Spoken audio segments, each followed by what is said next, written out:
you are wide awake, you understand that today's woke leftists hate many, many things. The Constitution, Donald Trump, Fox News, comedy, and of course you. But if you've ever noticed, there is really one thing that woke socialist progressives seem to hate more than anything else, and that's babies. Of course, the industrialized murder of 60 million unborn infants since Roe versus Wade is reason enough to question if when Democrats promise to take care of your children, they mean it like Mary Poppins or Tony Soprano. But even on issues less fundamental than abortion, the left doesn't just take their problems out on America's kids. Their problem seems to be that there are American kids at all. Radical environmentalists regard children as enemies of the climate.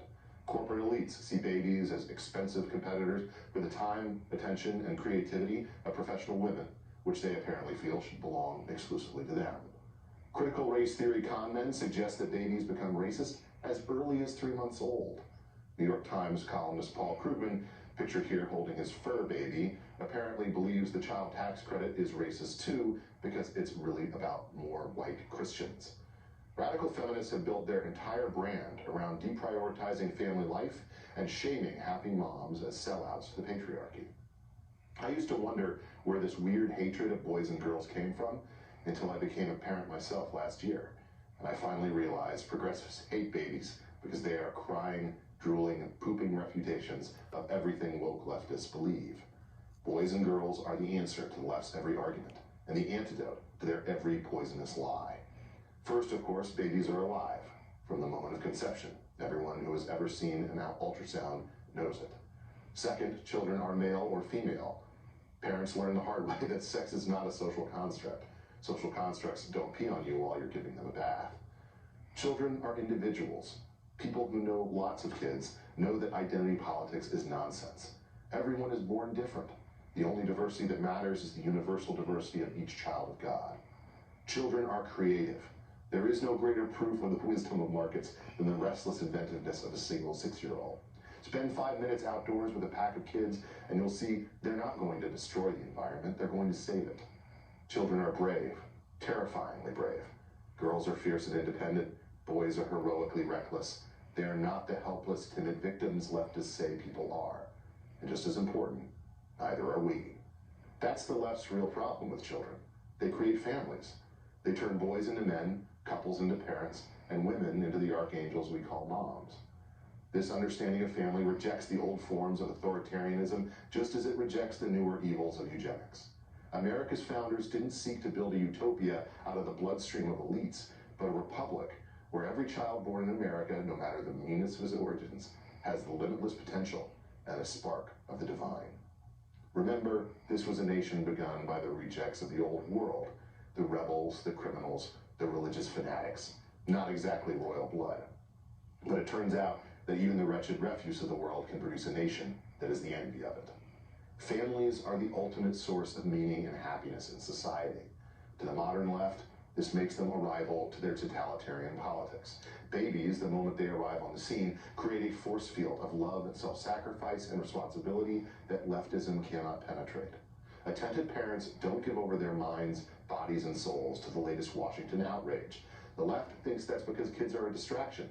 No, it's because soccer practice and homework and story time are 1,000 times more important than whatever AOC tweeted today. As G.K. Chesterton wrote, how can it be a large career to tell other people about the rule of 3 and a small career to tell one's own children about the universe? You must be wide awake to the reality of the threats our nation faces. But part of that is understanding the importance of family life as an objectively better way to spend your time. Better for the kids, better for the parents, and better for the country. The natural authority parents exercise over their kids gives them dangerous ideas about exercising their constitutional authority as citizens over the state. The more attention we pay to our families, the more time we spend with other families at play dates, little league games, church picnics, school plays. Children don't just turn individuals into families, they also pull families into communities, turning moms and dads into coaches, Sunday school teachers, neighborhood watch patrols, and Meals on Wheels drivers. It sounds exhausting, sure, and it is. But the real secret is that the more kids couples have, the more they realize how strong and capable they truly are. This, the woke left cannot abide. Leftism is an ideology of fear, grievance, and affected helplessness. Families live lives of relentless, genuine adventure. indifferent and immune to the numb, high-tech loneliness leftism offers its screen-addicted serfs. Too little was made of Black Lives Matter endorsing explicitly the destruction of the nuclear family, a step that would rob children of their potential to realize their freedom. That is the left telling you in no uncertain terms what they want. Children are not the left's kryptonite, but its cure. The world must be peopled, and the more effort we invest in guiding the youngest among us toward the truth, the better citizens they will grow to become. That is why progressives care about dominating our education system. It is the staging point for their counteroffensive against moms and dads. It's the reason they're smuggling into our kids' classrooms critical race theory and anti-Americanism and anti-Judeo-Christian values, trans propaganda, and the rest of the outrage industrial complex to subdue their natural courage and resiliency. That's why they fill popular culture with vulgar, idiotic distractions, and why they use every lever of power at their disposal to shame, silence, and cancel anyone who dissents from their orthodoxy. And it's why they lie that marriage and parenthood are expensive and demanding and hard, not because they hate kids, but because they fear them, and they should. Every year on Mother's Day, the media is filled with one article after another by childless writers defending their childlessness as somehow virtuous and more fulfilling.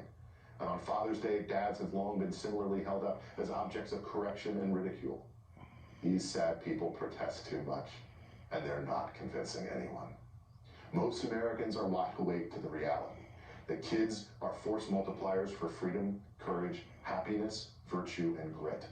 They create the little platoons that transform individuals into families, families into communities, communities into a society, and a society into a patriotic nation. Kids love America, and they aspire us to make her ever more worthy of their love. Parents teach their children how to be good. The children teach their parents how to be great. Together, they make America both. And all for the low, low price of a few hundred diapers, some lost sleep, and stepping on a Lego or two barefoot in the middle of the night and telling yourself, this is not something you have to do. This is something you get to do. I'm Ben Dodd.